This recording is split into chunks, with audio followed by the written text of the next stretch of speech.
Hello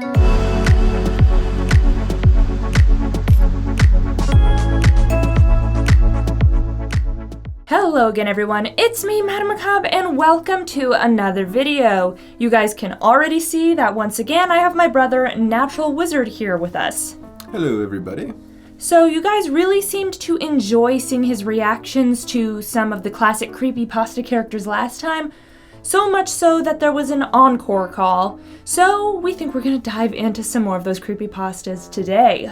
Ooh, can't wait. I did get a little bit of feedback on the last one that you guys wanted him Apollo. Don't climb the This cat, he's got to be in every video. Now, behave yourself, beast. Okay. Anyway, you guys mentioned last time I did kind of start about halfway through, but I didn't give any real background on the characters, so I'm gonna try and do that this time. I will, however, since you know the big granddaddy of Creepypasta, Jeff the Killer, I feel like I should touch on that and get my brother's response to that. Okay. Okay, so you remember good old Bad Touch Man? Yes, Bad Touch Man.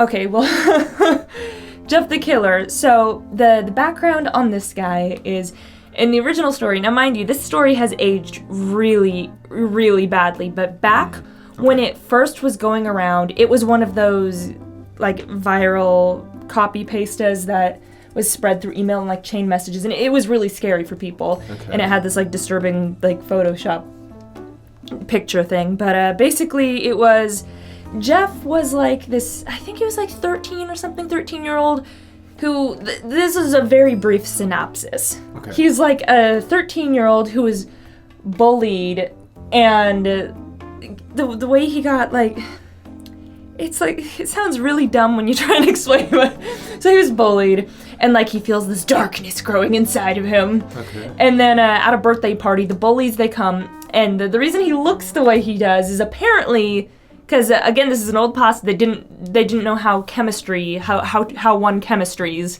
They poured bleach on him, and apparently that was flammable, and that's why he's bone white, because bleach on the skin. I'm pretty sure that's not how that works. Yeah, I'm not sure it works that way. And get this, okay? It was hot enough to like melt away his nose. Okay. But his hair didn't burn away. His hair went from brown to black. Okay, if anything, bleach is gonna do the opposite of that. But okay, I'm following. So he's got bone white skin, no nose. Well, did it mention him losing his nose? Well, I don't think it mentioned him losing his nose, so it's kind of a debate. Some people draw him with a nose, some people without. But the original Photoshop picture, there's no nose. But it's like a heavy use of the blur tool. Okay. So it could be there. It could just be he's so white that it's doing like me sometimes in photos, like, it's Voldemort, where'd the nose go? But anyway, so his hair, it didn't burn off. It just got charred black, because that's how hair works in fire. And then, so he lost his mind when his parents took him home from the hospital. I can't remember, it's something like his mom was worried about him and talked to him and like, yeah, it's okay. And then he goes to the bathroom and like he like cuts his mouth into a Cheshire grin, like Joker smile. Oh, Chelsea smile. And then his mom comes in and sees him. And this is the part that always gets me. Instead of being like any mother in any world ever sees her kid fresh home from the hospital, cutting his face open, going, oh my God, honey, no. Like, you know, what? Shut up, you!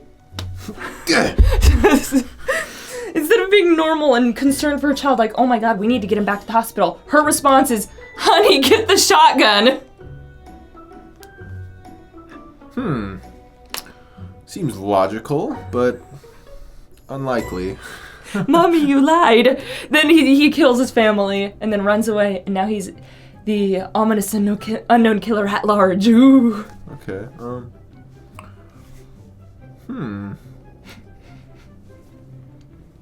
Seems, I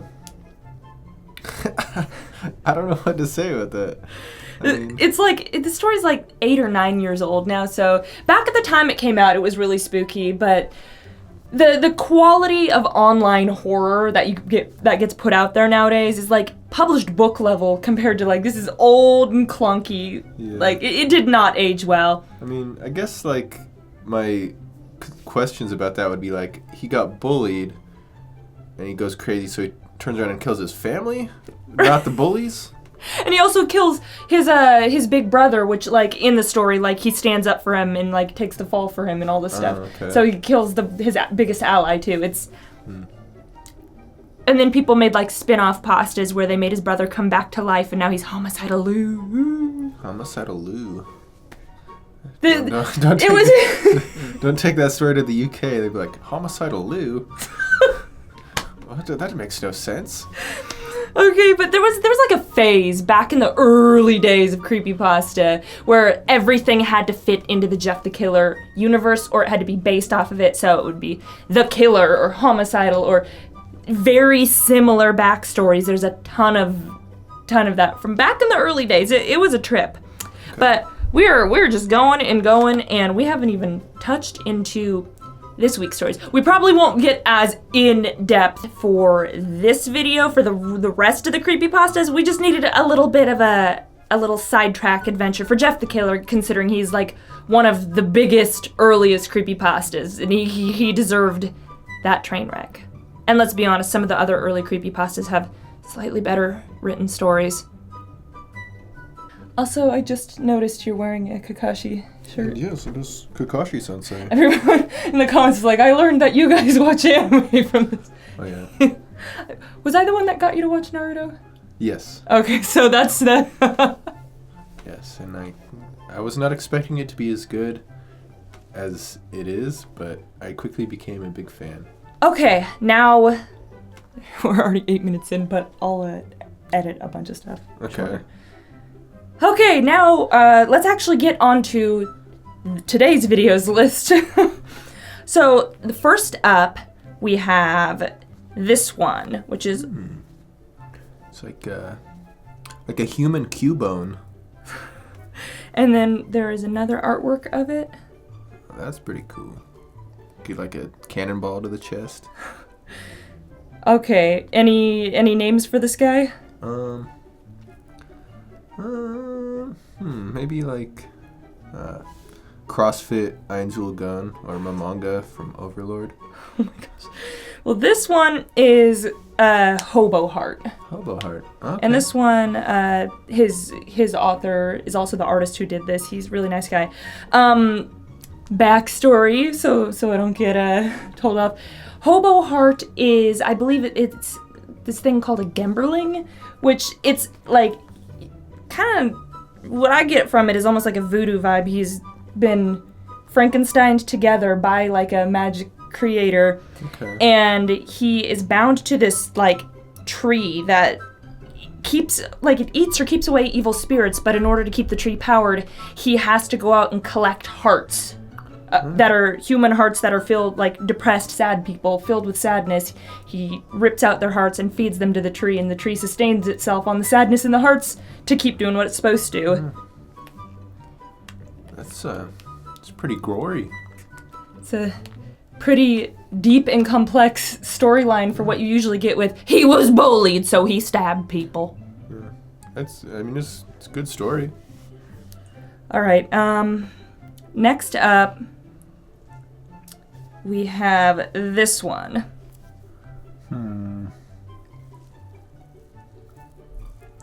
For some reason, I get like a League of Legends character from that one. Here's an alternative art. Huh. I'm curious. Like what? Oh. That's another one. This one is called Candy Pop. Okay. So isn't that a phone game? No, that's Candy Crush. There's also a Vocaloid song like Pop Candy or something. Like like years ago when this came out, my brain was like, isn't that a Vocaloid song? And I was like, no, it's the opposite order. So a lot of stuff has been done with this guy, so I may not be accurate. I'm going off of what I understood from back when I first read it. He's some type of like, originally he was some kind of like fae, but he got corrupted by the evil thing, which like took his soul or whatever, and now he's bad, and he collects like souls. I think in the story, like, Purple Balloon basically goes after, like, depressed people and offers them a balloon, and if you can convince them to take it, he gets their soul. Huh. I would have expected him to, like, use his smashing hammer to smash their souls out. But... I mean, that sounds like a solid plan. It's a pretty big hammer. It's good for smashing souls. Maybe if the series is ongoing, maybe you just gave the author more ideas. Like, your soul is now forfeit. Smash. Okay, so this next one, it's not actually a creepypasta. It was never a creepypasta. It was from an entirely different series, but it got used in so many different creepypasta things because at the time it came out, there was a lot of overlap with all online horror. Okay. And it got written into other stories and stuff, so it's not a creepypasta, but it's like an honorary creepypasta because its stories overlaps with other things now, so... And that's this one.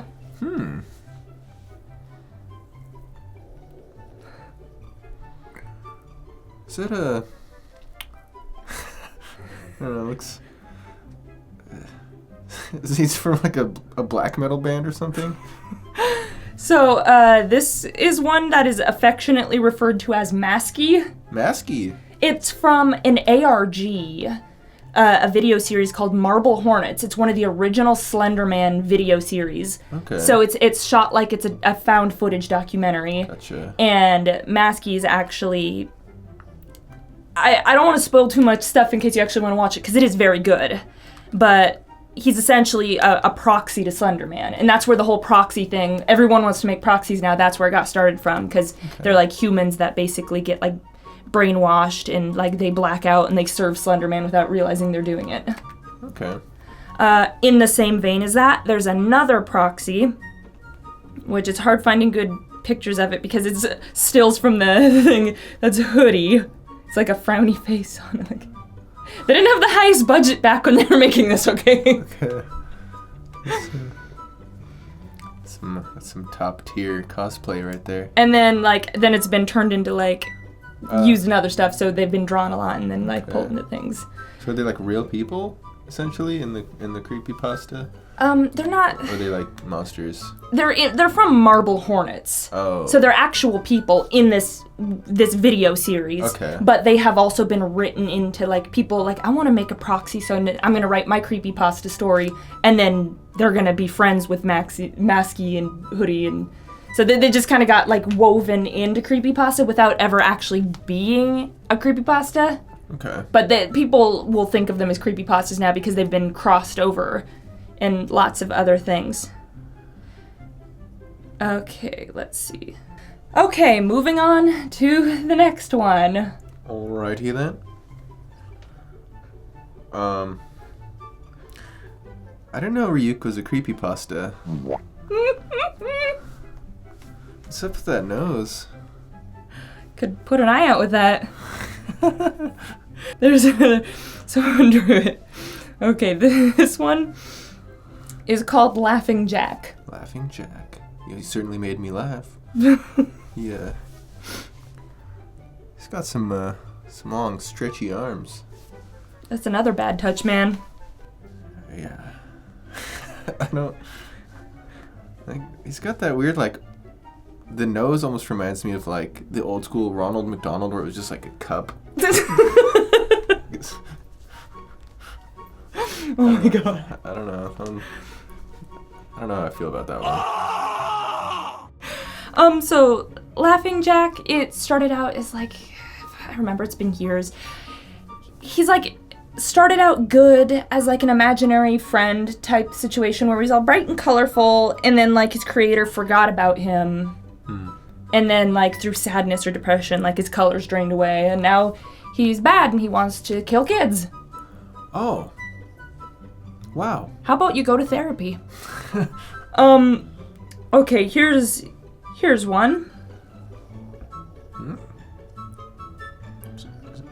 It's like, almost reminds me of like a Wendigo. Ooh, that's cool. That's really cool. So this one is called Seed Eater. Seed. It's like a really old creepypasta. Okay. But, God, it's been so long. I know I keep saying that, but I don't like freshly reread old stories. every year, you know?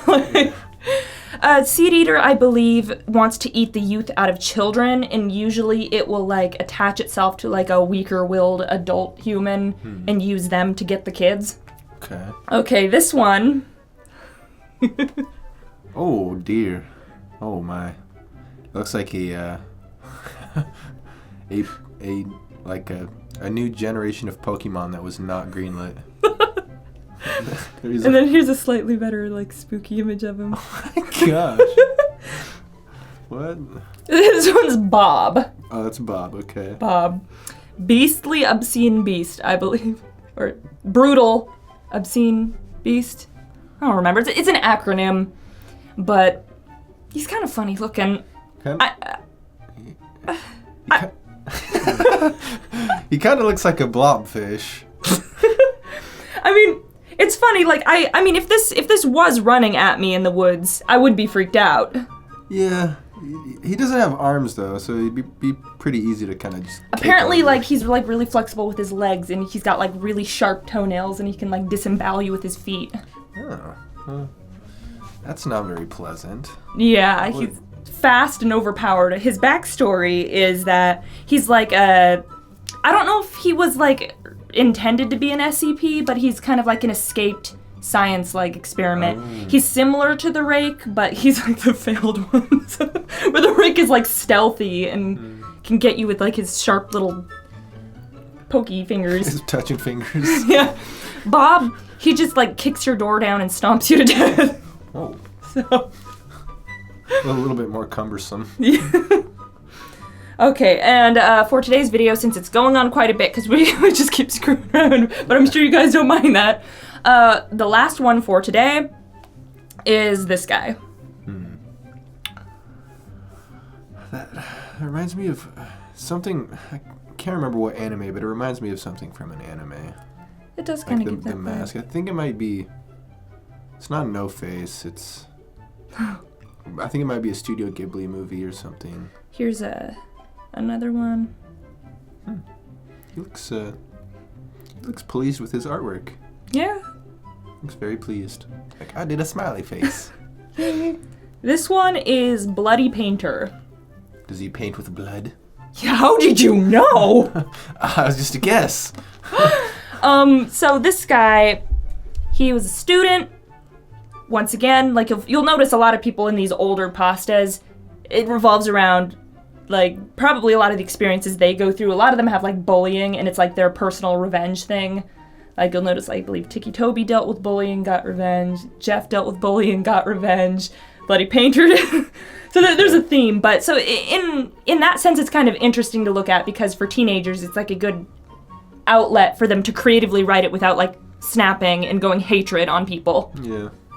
But Bloody Painter, he was like bullied and framed for something, and then he snapped and then like killed the people who were picking on him, and now he paints with blood and kills people. Now, does he use a paintbrush, or does he just like use the decapitated limbs as paintbrushes and uses the blood fresh from the arm or finger? That's a question for his author, I think. Okay.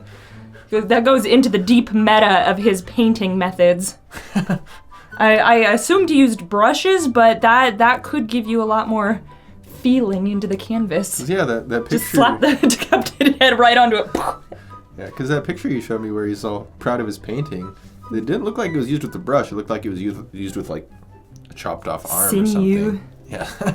Some tendons slapped on the canvas. Okay, but honestly, I'd take his artwork in the Seattle Art Museum over some of the stuff they hang in there. Alright, guys.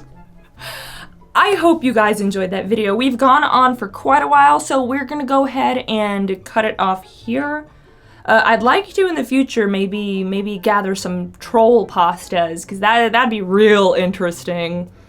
But that's all for today. I hope you guys enjoyed it. How are you feeling about all this? Well, I enjoyed it. Creepypastas are definitely pretty cool. Some of them are kind of for me, like, but I enjoy it. It's very cool.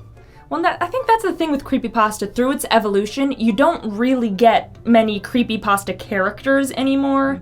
now you get like horror stories, horror novellas, where it's more polished. And so creepypastas have gotten better. It's just they've kind of lost the element of having central characters that people like do lots of stuff with. Okay.